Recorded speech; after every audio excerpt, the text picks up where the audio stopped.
কাল গেছিলাম এক রিলেটিভের রিসেপশনে, যেটা ছিল হালিশহরে লোকনাথ ব্যাংকোয়েটে। দেখো, খুব সুন্দর করে সাজানো হয়েছিল। এটা এন্ট্রেন্সটা, একদিকে ছিল যেমন মন্দির, আর একদিকে ছিল ঝিল, তার সাথে ফোয়ারা। সামনে ছিল একটা গণেশ ঠাকুর যেরকম থাকে। তারপরে চলে এলাম এই বর বউকে দেখতে।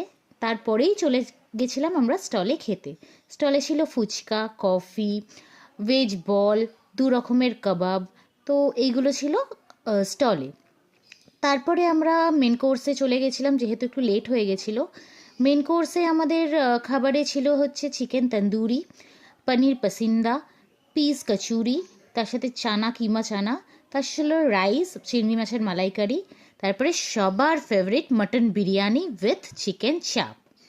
এগুলো খাবার পরে নিয়েছিলাম চাটনি, পাঁপড় এবং মিষ্টি। এবার শুধু খেলে তো চলে না, খাওয়ার পরে শুরু হলো আমাদের ফটো সেশন। আমরা করছিলাম ফটো সেশন, আমরা সবাই মিলে ফটো টটো তুলে তুলে তারপরে লাস্টে ফিরলাম বাড়ি। তো চলো, তোমাদের কার কার কেমন লাগলো আমাকে জানিও। Till then, tata.